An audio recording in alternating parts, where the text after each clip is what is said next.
Hi, everybody. Welcome back to English Digest. I'm Pat. And I'm Erin. So, yesterday we introduced emotional blackmail, which is using strategies involving fear and guilt and obligation, or fear, obligation, guilt, fog, to make people do what you want them to by kind of controlling their emotions. Right, making them feel badly or instilling a sense of fear in them if they don't do something that you want them to do. So if your partner says, if you go out with your friends tonight, I will not be here anymore. I will leave you for that sort of thing. So it's making the other person feel badly for doing something they want because the other person doesn't want them to do that. Yeah, now this is a sort of unhealthy relationship situation, and it can happen, and unfortunately it does happen.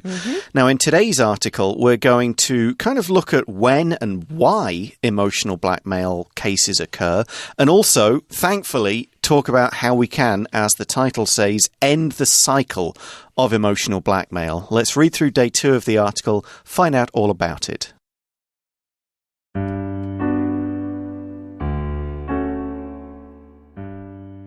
Emotional blackmail can occur in all types of relationships. In fact, most of us have a partner, child, parent, friend, or a boss who we meet halfway just to keep the peace in the relationship. They know how much we value our relationship with them and use this to their advantage to control us. People who are extremely insecure and have a great fear of being abandoned or hurt are more likely to use emotional blackmail. Blackmailers are so absorbed by their own insecurities and needs that they ignore and discount other people's feelings. If you don't give in to their demands, they'll blame you for being selfish and uncaring. Emotional blackmailers hate to lose and are desperate to be in control. Therefore, they'll go to extremes to get their way. Those vulnerable to emotional blackmail tend to have poor self-esteem and an excessive need for approval. As a result, they agree to the blackmailer's terms in return for their approval and love. Victims also have an intense fear of anger and conflict. They will take the blame for anything out of pity and obligation. The impact of emotional blackmail can have long-term negative effects. It not only robs the victim of their self-worth, but also takes a toll on their mental and physical health. Unfortunately, giving in to the blackmailer's demands will only reward their behavior. Every compromise the victim makes encourages the blackmailer. Therefore, the burden lies with the victim to break this cycle. In order to do this, the victim must acknowledge that they are being blackmailed. Then, the victim has to make a conscious effort to be more assertive and to set healthy boundaries in the relationship. Only then can the victim put an end to this emotional abuse and establish a relationship built on mutual respect. Well, there we go. That is good advice there towards the end about what you can do about the situation. But we start off talking about the kinds of relationships that emotional blackmail can occur in. And in fact, we see it can occur in all types of relationships. You know, I guess TV cases, you're more likely to see it between husband, wife, boyfriend, girlfriend situations, but it could be parents, it could be friends, bosses, children, and we say anyone who you kind of have to meet halfway just to keep the peace in a relationship. To meet someone halfway is to give in to some of their demands in order to get some of what you want. Right. The most obvious example of meeting someone halfway would be negotiating a sale. The seller says, you give me 20, and you say, no, I will pay you 10. So therefore, to meet halfway, you agree on 15. Right. Neither of you is completely happy, but you've kind of got a little bit of what you want. You've both gotten what you wanted. Yes, so that case is a very literal meeting halfway, because it's halfway between the prices. But otherwise, it's kind of that agreement like, okay, I'll do this for you, and you will do this for me. Yep. And therefore, we both get a little bit of something, and neither of us get none of what we want. Right. So when you keep the peace, you're basically just making each other happy. Yeah, so or at least not getting into a situation where you're going to fight and end the relationship. Right. Okay, so the reason that they meet people halfway with something like this is they know how much we value our relationship with them. So I really value my relationship with you. I really respect you. I really want you in my life. So I'll do this for you. Yes, so, I'll meet you halfway or maybe beyond halfway to keep you happy. Right. And because blackmailers know this, they use it to their advantage. They know, that person is not going to refuse me. Right. People who are extremely insecure and have a great fear of being abandoned or hurt are more likely to use emotional blackmail. So what we're saying here is that they're not really thinking about the other person's feelings when they're saying these things. They're only thinking about their feelings. When you say someone's extremely insecure, a person who's insecure is not confident in themselves. They don't really believe in their own abilities. And so maybe they're glad to have this person in their life because they know they're not confident enough to go and meet more people to have in their life. So they want this person to stay in their life to make them feel maybe a bit more secure. So this other person maybe makes them feel more secure because they are too insecure about themselves. Yeah, if you're insecure, you also take any criticism very much to heart. Right. You're always concerned about what other people think about you, and you don't have that ability to go, like, whatever, I'm just going to get on with whatever I want to do. Right. And these people have a fear of being abandoned. They don't want to be left by themselves. They don't want other people to leave them and walk out of their life. Right. It's a kind of fear of being alone and having nobody around them to be friends with or to have a relationship with. Right. And so they use emotional blackmail to keep people in their lives and to kind of keep them feeling more confident and secure. What we're saying basically is they don't want to be hurt. So what they're doing is they're actually hurting other people to keep themselves safe. Yes, and to sort of keep themselves feeling, if they were alone and maybe not in a relationship, they would feel worthless, but they can, if they're in the relationship, even if it's this emotionally blackmailing one, they feel at least, hey, I've got a girlfriend, I've got a boyfriend, I'm okay. Right. Okay, so it goes on by explaining a bit more. It says blackmailers are so absorbed by their own insecurities and needs that they ignore and discount other people's feelings. Which is exactly what you just said. Exactly. So maybe this unconscious feeling is not that they aren't aware of the other person being hurt. It's that they're not thinking about it at all. They're so absorbed or involved or kind of just stuck in their own head. They're only paying attention to themselves. And they're ignoring and discounting the other people. When you discount here, it's a verb here, you're regarding as something as unlikely. Or like, not important. They don't need this as much as I need this. Yes. My needs are greater than theirs. Exactly. Yeah. It's not discount like a price discount. It's just kind of that idea of ignoring or not thinking it's important or relevant. Right. So, it's that whole idea that these aren't necessarily, they're not like, I know this person is feeling bad and I don't care. Right. Blah, ha, ha, ha. These people have no real understanding about often what they're doing. Right. And therefore, if the blackmailee, the person who's getting blackmailed, don't give in to their demands, the blackmailer will blame you for being selfish and uncaring because to them, it's all about them. It's all about their own feelings. Yet, so they are being selfish and they are being uncaring or not caring. Right. But if you ignore them, they will make that accusation about you. Right. So, vicious cycle. Yeah, it goes on. And so we've got even a little bit more here about emotional blackmailers. We say they hate to lose. They don't want to be the one that's going to feel bad in the end. Yes. Okay, so they're desperate to be in control. Desperate here is you're needing or wanting something very much. If you don't get it, something bad will happen probably. You feel that something bad will happen. So they're always desperate to be in control. They need to be in control because it's their problems they are thinking about. Exactly. And so they will go to extremes to get their way. Go to extremes. This means they will kind of do very extreme, very strong things, more than a normal person would think of doing.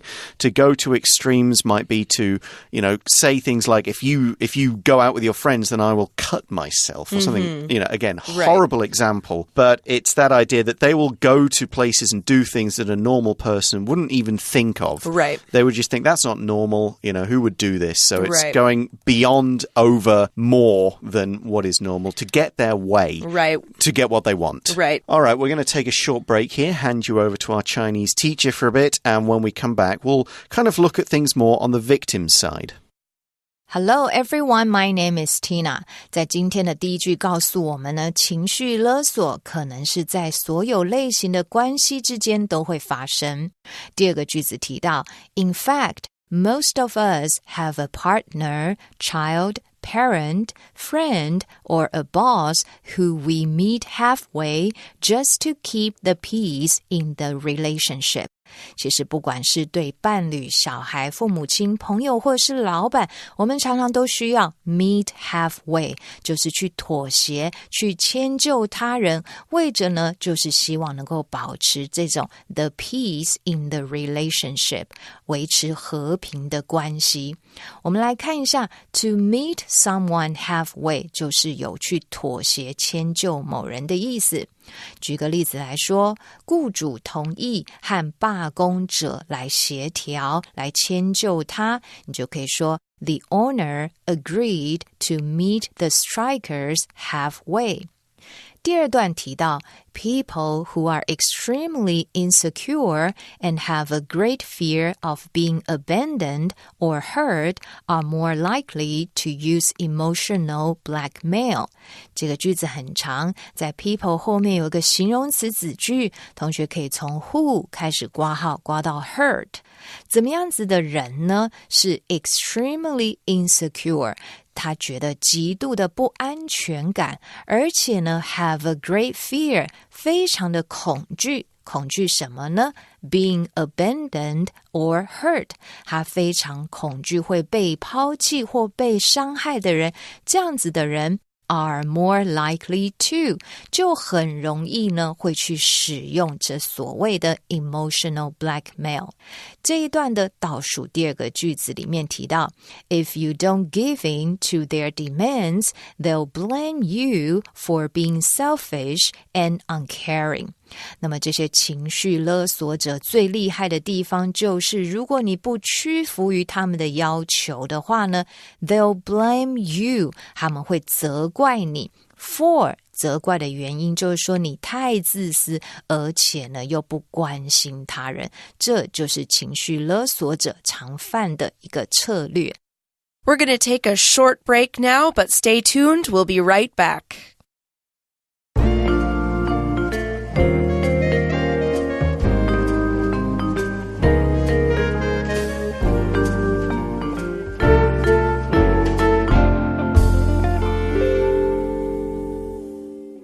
Hi everyone, welcome back. So we've talked about how the blackmailer sort of feels and their internal psychology, their emotions, their views and their kind of selfishness. What about the person being blackmailed? We said yesterday it takes two. It does. That's a good question. So you can't just be a normal person when something like this is happening. If you're going to give in, there are certain traits that you need to have as well. And so we kind of describe those a little bit here. It says those vulnerable or those who are likely to be affected by. Right. They're likely to be hurt by emotional blackmail. It'll work on them, basically. Right. They tend to have poor self-esteem. Now, self-esteem is when you have self-esteem, you're confident in your own abilities. You say, oh, yeah, I'm pretty good at this. I can do that. Yeah, let's keep doing this. I'm a successful individual and, I'm not too worried about things. Right. I mean, we're kind of drawing a parallel here. Both blackmailer and the person being blackmailed don't tend to be very confident about who they are in life. And, they're not really that kind of, able... outgoing person who can get get what they want without having to do this. You know, they just don't believe they're going to be successful. Right. That's not all they have, though. They have poor self-esteem. They also have an excessive need for approval. Now, approval is when you get approval from someone. Someone has said, yes, that's very good. Yeah. Yes, I'm proud of you. Good job. Right. Well done. You're a good person. You're doing the right thing. So an excessive need for this is you sort of need to have this approval more than other people do. Maybe you don't get it enough from yourself, so you need more of it from other people. So you're always looking to get people to say, yes, that's great. Yes, I'm glad you did that, sort of thing. And okay, well, as a result, victims of blackmail, they tend to agree with the blackmailer's terms to get the approval and love. Right. So they figure, okay, this person's asking me to do this and making me do this and wants me to do this. So if I do it, I'll feel loved. They will praise me. I will feel more important and that I'm doing the right thing. So they think they're getting what they want, even though maybe they're not. Right. Okay. So think about going through that situation. Okay. So you think you're getting approval and love, but instead, victims also often have an intense fear of anger and conflict. So it's not just that you're looking for this approval and love, you're also looking to avoid this person being very angry with you. We use the word intense. That's a very strong feeling of fear, a very strong feeling of anger. So you're very afraid of these emotions. You don't want them to be unhappy with you. You don't want conflict. You don't want to fight. You're just terribly afraid of any kind of argument or any kind of disagreement. Maybe you're just worried that, one fight and the relationship will break down. So you end up saying yes to everything. And these people, therefore, will take the blame for anything out of pity and obligation. So to take the blame is to say, yes, it's my fault. I made the mistake. I was wrong. And they do this not just because they did something wrong. They will take it even if they didn't out of pity. In other words, they feel sorry for the other person. They believe that person is hurting. Right. The blackmailer has made them believe that the blackmailer is the one in pain and suffering. And so they feel sorry and they don't want them to be hurt. So they agree because they're afraid of hurting them. And also because they feel it's their duty. It's their obligation to, well, I'm this person's wife, husband, worker, if it's a boss one, parent, if it's a child one, or whatever the relationship is. They feel like, no, I have to do what this person wants. Right. They're in my life and they need me to do it. Yep.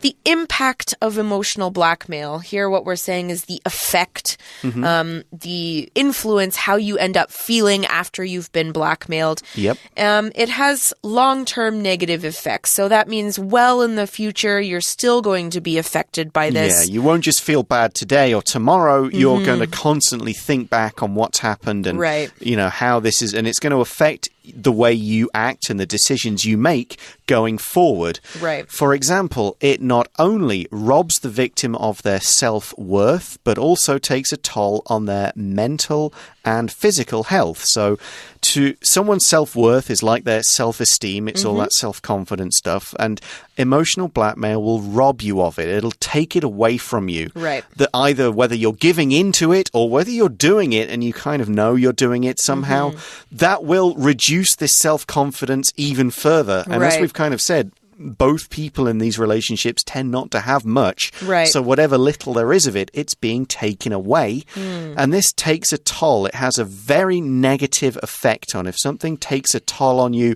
it causes a negative effect. It wears you down, it wears you out, and it just causes problems. Yeah. So it takes a toll on both mental health. Yep. So maybe, a person who doesn't have a lot of self-confidence, might already be feeling depressed. This might make a depression even worse. Yeah, or it might make you untrusting. You will maybe avoid future relationships because you're afraid of this happening again. Right. So you become closed off and you stop expressing your own emotions so much. So unfortunately, giving in to these demands is only going to reward their behavior. Unfortunately, here we're just saying unluckily, we're not happy that this situation is this is happening. a bad thing. Right. So it's what you're doing by giving in or saying yes to these demands is only rewarding them. It's only giving them a prize. It's giving them exactly what they want, sort of thing. And it goes back to that repetition we talked about in the cycle. You give in and they go, aha, it worked. That's my cue. I'll do it again. Right.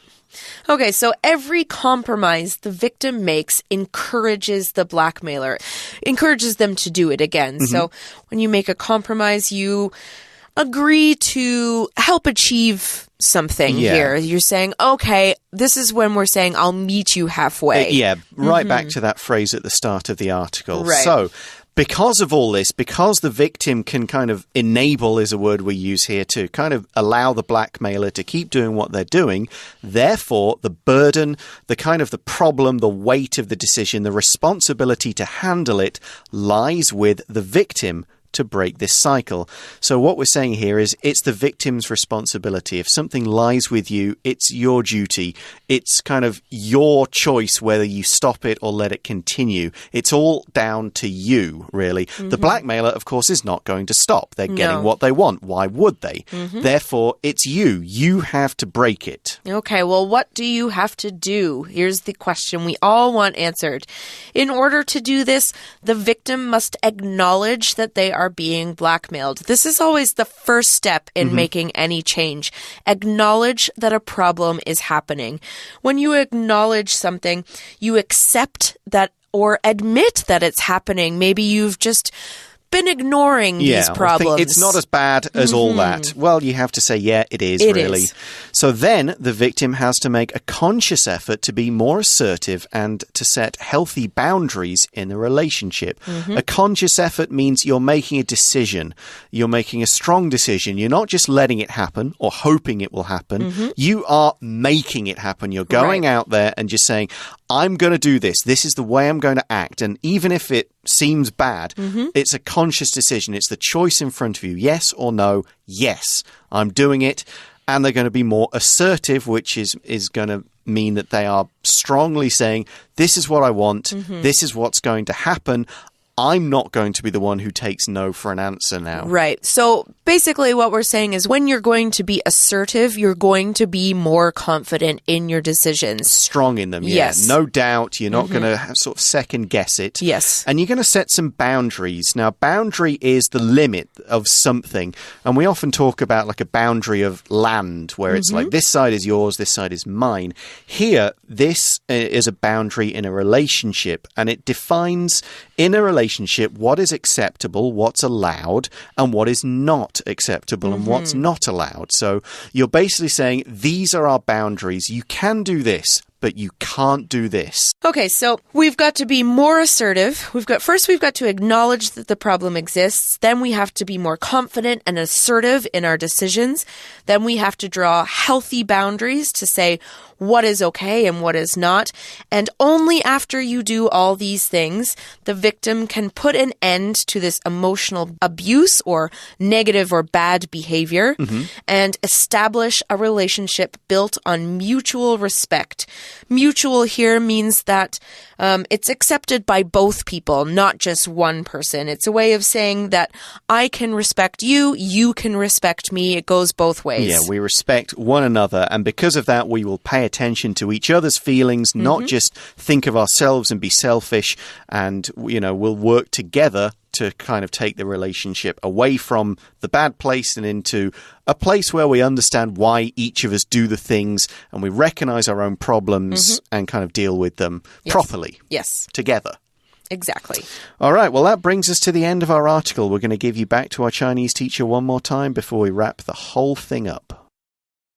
接着我们来看到第3段的第一个句子提到 Those vulnerable to emotional blackmail tend to have poor self-esteem and an excessive need for approval. 而这些呢，常常受到情绪勒索所害的人，我们称之为 vulnerable to emotional blackmail. Vulnerable 在这里当作形容词解释成为易受伤害的，他们很容易受到这样伤害。Tend to 倾向于呢这一类的人都有比较低的自尊心 self-esteem， 而且通常是需要别人给他认同，而且这样的需要是 excessive， 非常的需要，极度的需要大家给他认可跟赞成。 Approval 当作名词是有认可、赞成、批准的意思。举个例子来说， We went to the party with our parents' approval. 我们是取得了父母的同意之后才去参加派对。而要特别注意一下前面的这个形容词 vulnerable， 它常常搭配的介系词是 to， 表示容易受到怎么样的伤害。第4段第2个句子提到 It not only robs the victim of their self-worth, but also takes a toll on their mental and physical health. 当然这里讲到的是情绪勒索的冲击， not only but also 不仅怎么样，而且还怎样，不仅会剥夺受害者的自我价值。我们要特别注意一下 rob somebody of something 就是有去夺取剥夺他什么事物，不仅会剥夺他的自我价值，而且还会对他的心理跟生理健康造成损害。我们来看一下 toll T-O-L-L， 这里原本当作名词是通行费的意思，还有另外一个意思就是在这里有损失的意思，所以 take a toll on somebody or something 就是代表对某人或某物造成了损害。最后2个句子提到 Then the victim has to make a conscious effort to be more assertive and to set healthy boundaries in the relationship. 在这里提到要怎么样呢才能够打破这种受害者的这样的循环呢？这里提到你就必须要 make a conscious effort， 你要非常有意识的去努力，努力怎么样呢？ To be more assertive， 要更坚定，而且在你们的关系当中要 set healthy boundaries， 要建立起非常呢这个健康的界限。 boundary 当作名词就是有分界线、边界的意思。Only then can the victim put an end to this emotional abuse and establish a relationship built on mutual respect. 只有在这样子的时候，要注意哦，only 在句首后面的句子要倒装 can the victim， 这样子的受害者才能够结束这样子的情绪虐待。除此之外，还可以建立起呢是相互尊重的关系。在这里的 mutual 当作形容词，就是有互相的意思。OK， 以上就是今天的课文讲解，谢谢收听。Okay, well,As you've seen, as we've gone through this, there have been a lot of terms, a lot of words, phrases, quite difficult words in this article. So hopefully you've been able to kind of follow all of the meanings and understand what we're talking about. It's a difficult issue. You know, people have written books on this issue, never mind articles.And it is something that happens, so be aware that it happens and be aware that you can get out of it. Yes, it is possible. Even if it doesn't feel like it's possible, you do need to know that it is. Yeah, don't despair. Right. And if you need to, if you find yourself in a situation like this, be sure to talk to some friends or some family members apart from this person and talk to someone you trust and get their help to start moving on from this. Okay, well, we're going to leave you right there. We've hit the end of our article. Thanks very much for listening. For English Digest, I'm Pat. And I'm Erin. Bye-bye. Bye-bye.